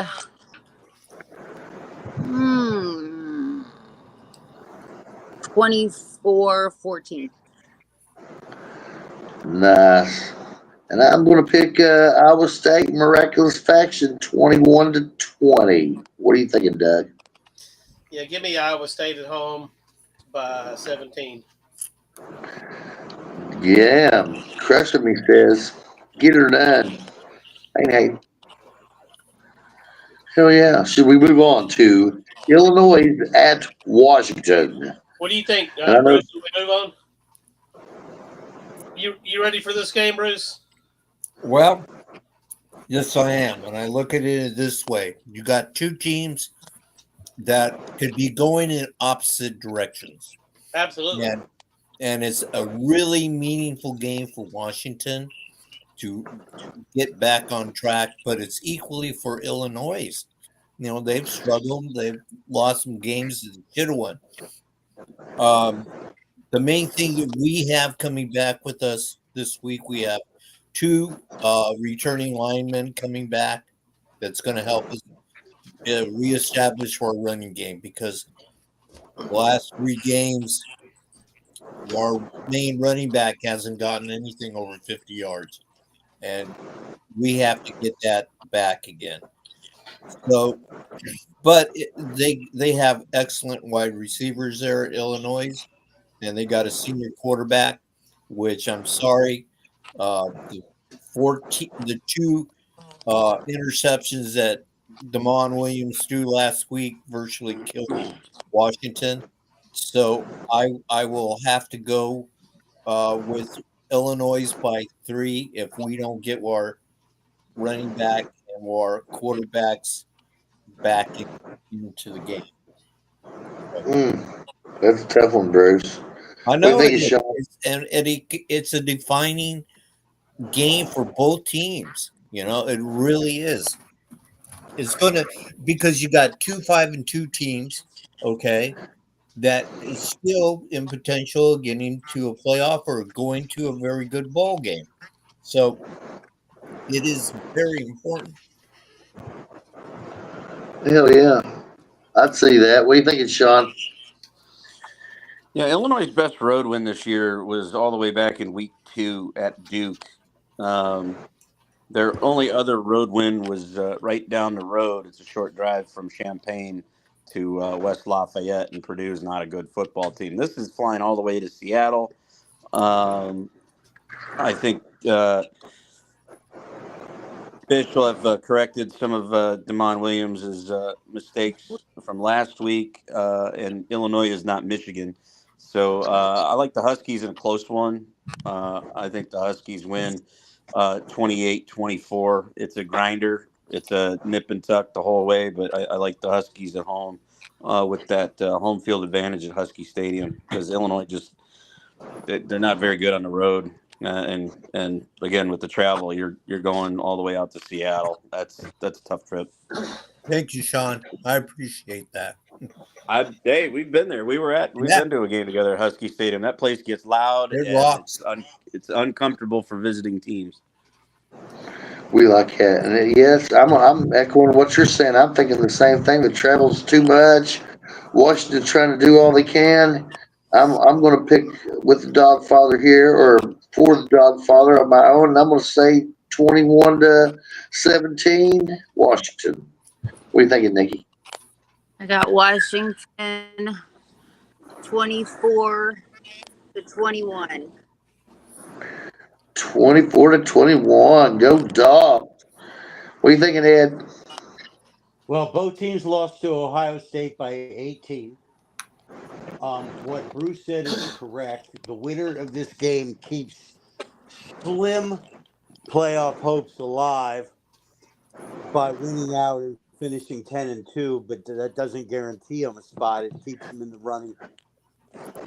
Washington does what Michigan did and rebounds at home against a admittedly suspect Illinois road team, which Sean alluded to, 26-16 Huskies. Nice. Doug, what you thinking, Big Daddy? You know, this you cannot overstate this plane ride from Middle America over to the West Coast. It's not good for the traveler. Illinois has shown tendencies of just sucking the shit out of some fuzzy this year, and like Sean said, when they're on the road, give me Washington 35, Illinois 14. There you go. And that moves us towards the amazing, incredible matchup of number 3, Texas A&M. Shout out to Tim Bailey, who hates Texas A&M. At number 20, LSU, the Imposter Bowl. No, I know there's no trophy associated with that. If we had a trophy associated with a Imposter Bowl, right, what would it look like, Doug? Well, shit. Let me think about that for a second. The Imposter. And then let's have one made. How about like Milli Vanilli on the Milli Vanilli bronzed? Blame it on the rain. You can blame it on the rain, man. Fucking A. Blame it on the rain. Yeah, girl, you know it's true that nothing that he says at LSU, our man Brian Kelly, right, is true. So he is very much like Billy the Village. You know, if he tried to sport a fake Southern accent, I don't know. I don't know what he's down with, but I think this We've is called him we've called him Teflon Brian for years now that he's been there at LSU, and this is year number 4. Is this the year that finally is enough where they've seen enough of this clown shoes and get rid of it? I know the buyout is still significant, but Yeah, the it, fans are ready for it, and they've got ex players coming in saying that they'll help with that buyout because they're Yeah, sick of we it. definitely know LSU can pull the money together. Yeah, yeah. I think that this could be his last year. I think I said in our summer shows we were I said this guy has to go 10-2 and make the playoff to survive, and it doesn't look like that's going to happen. No. I think they won't fire him during the season, but as soon as that last game, which it's Oklahoma, I think, or A&M, one of those two, um, which he could very likely lose both those games, A&M and Oklahoma. And they're 7-5, 8-4. I guess they're pulling the plug on Brian Kelly. But he's and the we Teflon Brian, so he'll get a job somewhere else. Or But he'll pull the plug on himself and just run in the middle of the no, night. he won't do Knows he's that. going to get canned. He's too arrogant to. Nah, he won't do that. He will make them fire him. there you go. What are you Yeah, thinking on because this one? nobody's gonna go get him. He'll land somewhere, but nobody's begging him to come to their place. True. No. No one's begging it, but he will definitely find a power job somewhere. Yes, and how you could make LSU fall off to the level, they're they're usually at least a top second tier team in the SEC. They don't Second tier, like no, fall off. they're first tier. I mean, other than Alabama, no team in the Yeah, SEC since the turn of the century has won as many national titles. Alabama being first, LSU's right behind them. yep. So you have to say that it's not that good enough. Number 20 losing at home to number 3 Texas A&M, which is what I believe is going to happen. I believe Marcel Reed's a great player. I think they got a nice defense at Texas A&M. I think Elko's a steady coach. He ain't good at tooting his own horn, but I think they're going to beat LSU, and I think it's going to be significant. I'm thinking 31-20. What you thinking, Nikki? I think A&M is going to put up 38, and LSU is going to have a nice little 17. Nice. And we all love rooting for LSU here. Everybody knows that. What are you thinking, Doug? Man, I hate to be where I'm at right now. Oh, I'm feeling you, Doug. I'm feeling you. Yeah. Now, here's the thing. I don't have a problem with Mike Elko, and I don't have a problem with Texas A&M. But I'm watching this, and I'm waiting for whatever's going to happen is going to happen. And You're waiting for the Aggie shoe to drop, is what it happens every year. Yeah, I think it'll happen. I think this is a really good team, though, and I think they're definitely going to be in the playoffs. I thought they would lose to Arkansas last week, and they come down close to doing it. Yeah. But yeah, give me LSU at home. This is going to be. I think it'll be a competitive game. Give me LSU 30-24. The Aggies lose their first game, and they'll probably be better off when they lose their first game because that takes. And this should be their only loss, because you look at this, you go, okay, at LSU at night. By the way, that's a different place at night. We all know that. Absolutely. But after that, okay, they got to go to Missouri. I'm still not sold on Missouri, and I know we're going to get to that game here in a second. Then home for South Carolina. A&M should have no problem at home against South Carolina. That team's in a bit of disarray, dysfunction right now. Then they get their little late, one last bite at the old SEC cupcake Saturday in November. Apple. They get Samford on November 22nd. so they'll win that game before they finish at Bevo. And I think they could probably beat Bevo, even though it's on the road, because I mean, of, they can definitely beat them, but man, is that going to be a huge Texas A&M game? Mhm. If not only for Texas A&M at that point, if they make it there with one loss, that's still going to be probably a top 7 team. that could make Texas's season by potentially knocking A&M out of the playoff with a loss, depending on where everything else in the country shapes up. Absolutely. Getting into That's that true last week. because if Texas and Texas A&M are both 10-2 and Texas beat them, they're both probably not getting in because you already One of them got at least. 10. Yeah, and you've already got 10 teams in the top 25 in the SEC. They're not all going. Right. And Doug already alluded to, I agree. I don't think it's quite as high scoring, but I do have LSU at home at night. Teflon Brian gets a stay of execution, squeaks this one out 27-23. Bayou Bengals get it done. And I think yours is just like mine, Sean. You just feel it. You look at this, you look at the marquee, and you just feel it. The way this is going. One, there's too much talent on that LSU team for them to keep pissing down their leg. Two, playing there at night at home, especially them being an underdog, that place is going to be, boisterous isn't even a strong enough word to describe it.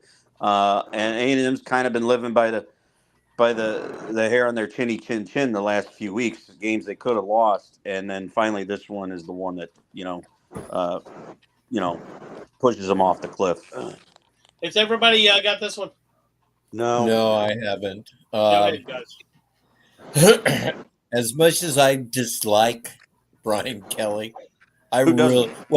he's gone into the person that I dislike the most. And hallelujah. His fairy godmother wouldn't like you saying that about him. What's that? Dan His fairy Lanning? godmother wouldn't like you saying that about him. You mean Dan Lanning? No, that was his speech. He goes, "I'm not leaving Notre Dame unless my fairy godmother." Oh yeah, unless my fairy god. Yeah, I remember that. Thank you for reminding me, Sean. But I just think LSU is at home at night, and it's a late night where everyone in the country is going to be watching, and I just think they're going to edge out over Texas A&M 28-24. Awesome. But I will say this: if A&M wins this game and Marcel Reed has a big game, he's got to start getting some Heisman love here. Yeah. And we're I also don't going to know have how to we start haven't thinking yet. national championship here too. Oh, if they're 8-0 after that, yeah, you might start talking. Oh, yeah, absolutely. So There you I go. also feel like I'm gonna puke because I hate Brian Kelly. Oh, thank you for being in agreement, man. A&M's defense has not been good consistently, and I think Nussmeier has a big game, and I think it's 33-27 LSU. Damn it, Jim. Man, is that everybody on that one? That's everybody, Doug. That means we can move on to our crack pipe game of the week. It's the crack pipe game of the week.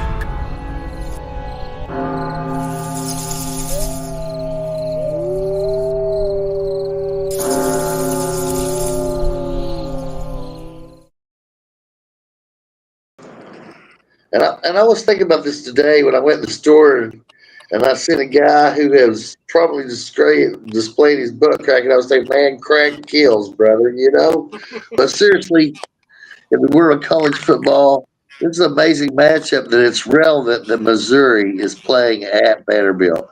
I mean, how amazing is that? Is that a sign of parity? Is it a sign of NIL? Are those programs really spending money? Or is this just a magical year where the stars align and somehow Missouri at Vanderbilt is the game of the week? I just want to say that I look at Ole Miss and Oklahoma, and this one, and I looked at a few others. I was trying to get outside of the SEC, but there was no way to pass this one up.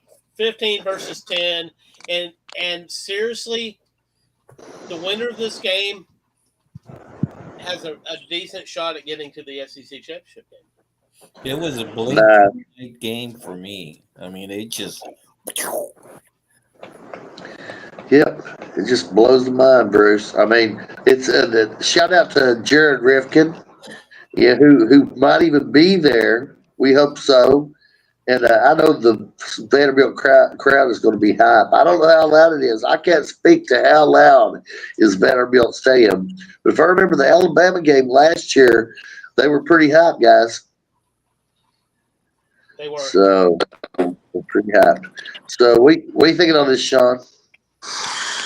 Well, and kudos to Vanderbilt and really the SEC for the recent TV deals, because Vandy has been putting money into rebuilding and renovating that stadium to give themselves a bit more of a home field advantage than in years past. I think they still have more work to do on the other end zone, but that one end zone is complete and it looks great.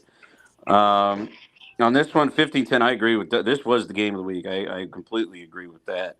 6-1 Missouri. These two teams share a common loss, both to Alabama. Vandy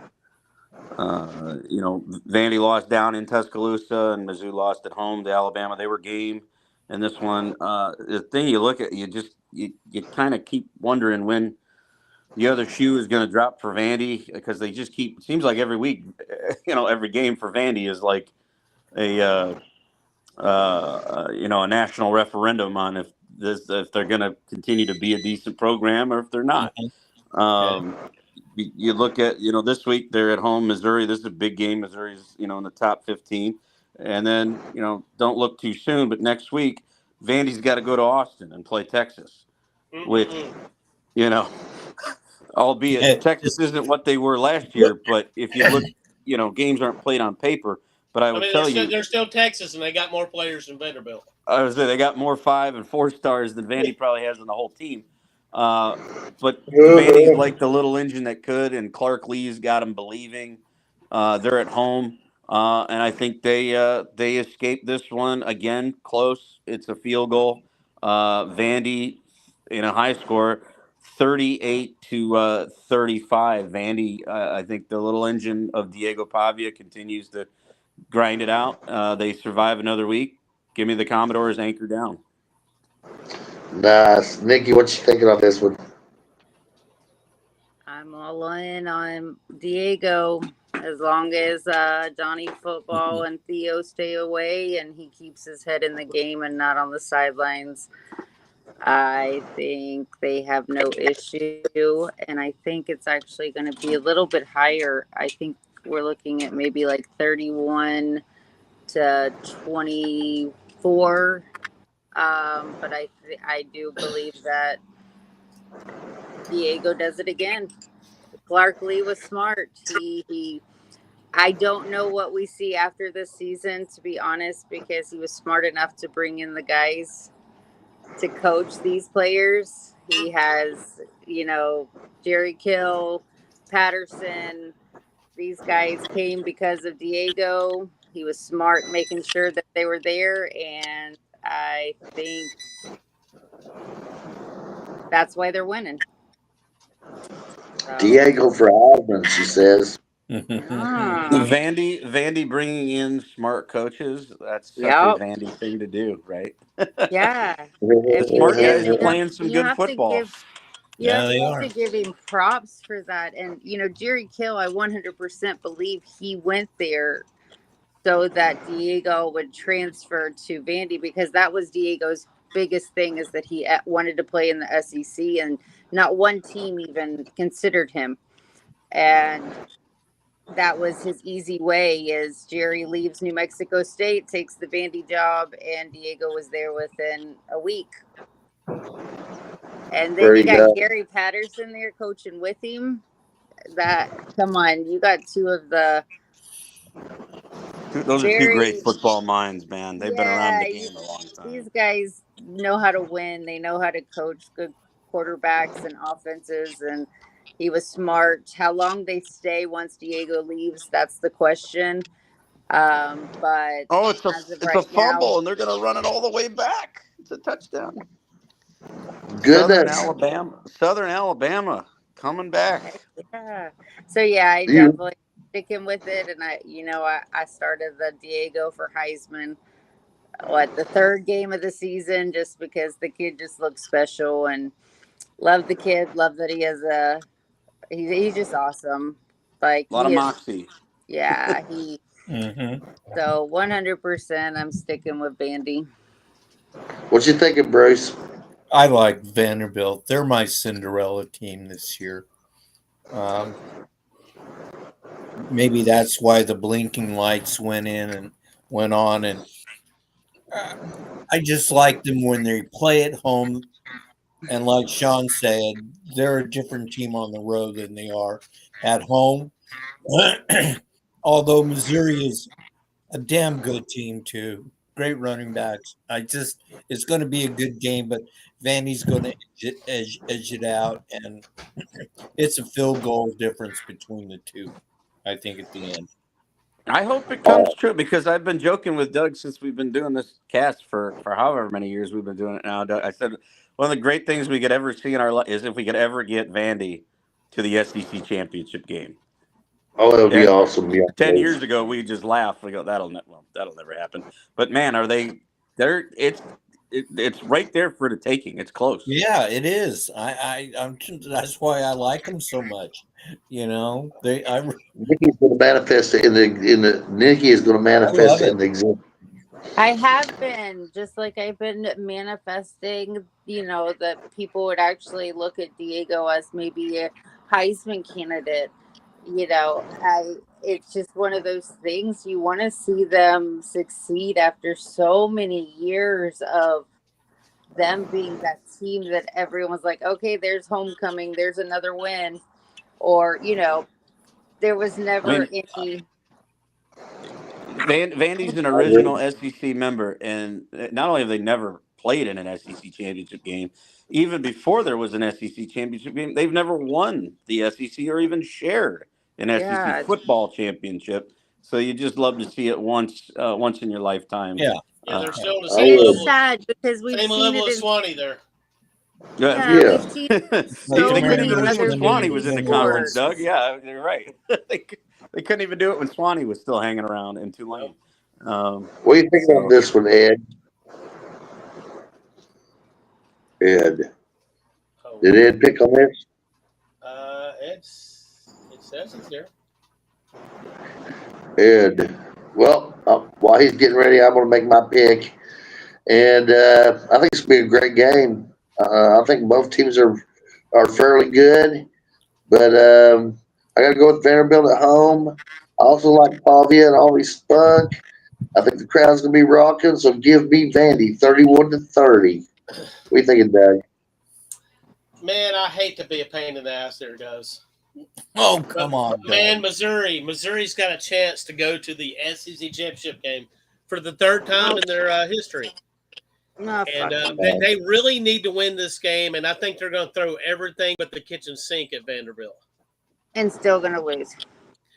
Give me Vanderbilt 31-30 over Missouri in a fucking nail biter.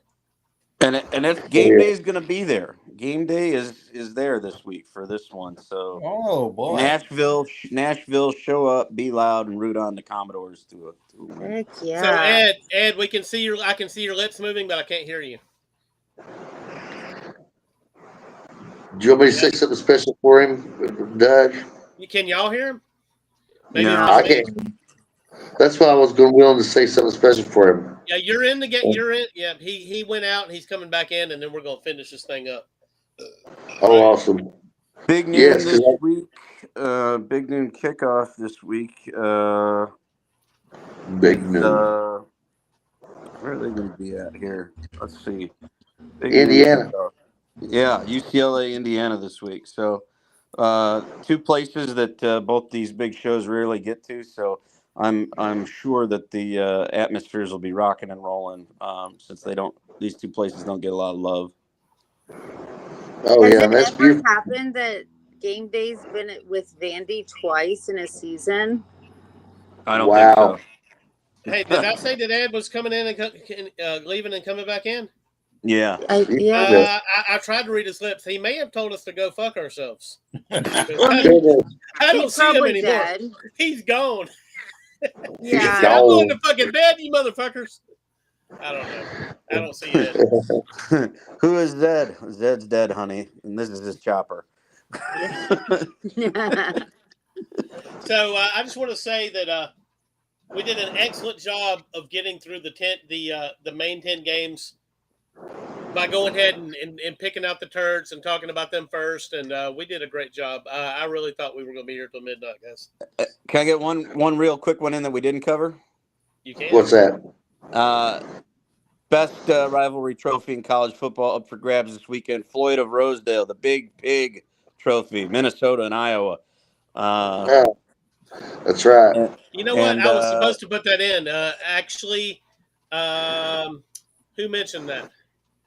That was it was Nikki who mentioned that. I was supposed to actually have that in the one games. I like our good friend, special contributor cameo every now and then to the show, Mac Brooks.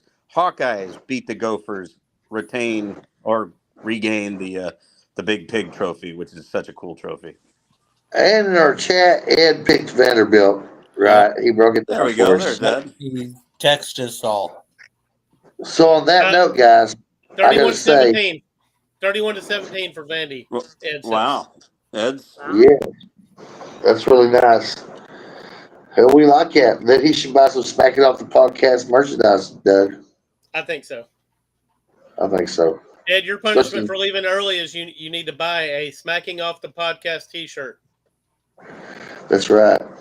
They have a coffee cup too. Yeah. With a straw. Do we have any smacking off shirts that say "I'm with Ed"? I'll get you one, Sean. I need. And we got the smacking off the vibrator coming out in December. Hell yeah, that's what I'm waiting shirts for. The front of the shirt should say "I'm with Ed," and then the back should just be Ed sawing logs. Z when he falls asleep. Or on the toilet. Oh yeah, I had to go to the bathroom. Cough. Yeah. All right. Are we caught up, Bob? We're caught up except for like, share, join the group, subscribe, and buy the merchandise, and fuck your team. All right. See y'all next week. Later off. Enjoy the game.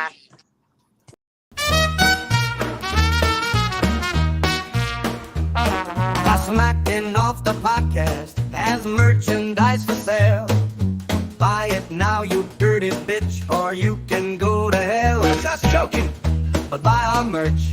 Buy it now. Buy it, buy it, buy it.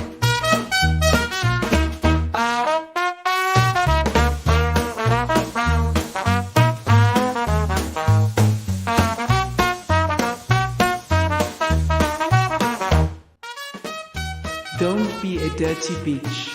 By smacking off merch at bonfire.com/store/smacology. It's Dr.